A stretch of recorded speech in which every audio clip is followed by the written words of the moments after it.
আরো একটি খবর জানাবো আপনাদেরকে। এবার বাগদার ভোটার লিস্টে সেখানে বাংলাদেশের নাম। শাশুড়িকে মা সাজিয়ে ভোটার তালিকায় নাম তুলেছে বাংলাদেশের বিএনপি নেতা। খবর যখন সামনে আসলো তদন্ত শুরু করেছে বাগদার ভিডিও। তবে এই খবর সামনে আসার পরে কিন্তু পালিয়ে গেছে সেই বিএনপি নেতা। আর সেখানে প্রশ্ন উঠছে, তাহলে কি বিপদ বুঝে আবার বাংলাদেশেই পালিয়ে গেল সে?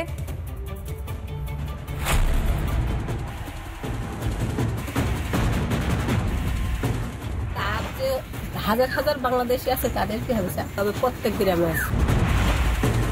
রেজাউল ইসলাম বাংলাদেশের রাজনৈতিক নেতা। এই বিএনপি নেতার নাম ছিল উত্তর 24 পরগনার ভোটার তালিকায়। শাশুড়ি মাকে মা বানিয়ে ভোটার তালিকায় নাম তুলেছেন জামাই, আর সেই জামাই সুদূর বাংলাদেশের বাসিন্দা। সীমান্ত পেরিয়ে ভারতে প্রবেশ, তারপর জালিয়াতি করে ভোটার তালিকায় নাম। কীর্তিমান বিএনপি নেতা রেজাউল ইসলাম। আর মার ছেলে হয়ে উনি এই জায়গায় থাকে।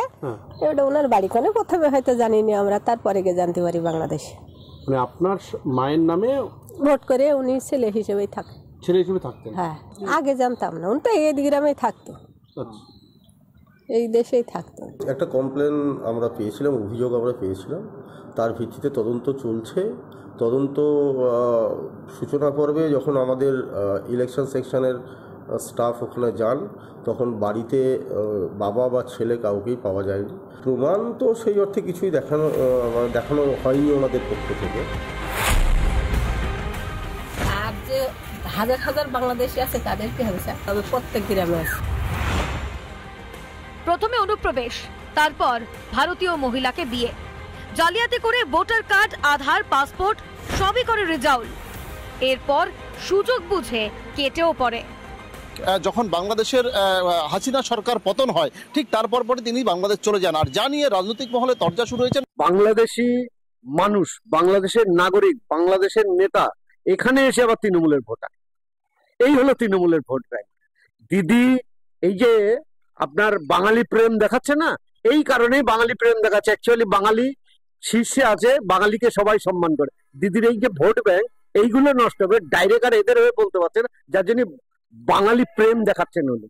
গ্রামবাসী, আমি তাকে বলবো না কিছু, যেহেতু সে ওই দেশের নাগরিক। আমার এই দেশে এসে ভোটার হয়েছিল, সে এখান থেকে চলে গেছে। আমাদের তাতে কোনো সমস্যা নেই, আমাদের ক্ষেত্রে ভালো। আমরা চাই যে ভোটার না থাকুক, কিন্তু এই মেয়েটা যেহেতু এখানকারই তো, এবং এখানে ছোটবেলা থেকে আসে, আমরা তাকে চিনি জানি, দুটো বাচ্চাও আছে। এখনো তো বাংলায় এসআইআর চালুই হয়নি, তাতেই বাতিল বাংলাদেশি ভোটার কার্ড। রেজাউল তো এক হিমশৈলের চূড়ার এক ফোঁটা জল মাত্র। তৃণমূলের কাছে এরাই সৎপাত্র, এরাই তো তৃণমূলের ভোট ব্যাংক। এই অনুপ্রবেশকারীদের বাঁচাতেই এখন মরিয়া ঘাসফুল শিবির। তবে এই নিয়ে এখন দেখার যে আগামী দিনে বিডিওর পক্ষ থেকে বা সরকারের পক্ষ থেকে কি পদক্ষেপ নেওয়া হয়, সেদিকেও নজর থাকবে আমাদের। উত্তর 24 পরগনা বাগদা থেকে টিটপ বিশ্বাস, রিপাবলিক বাংলা।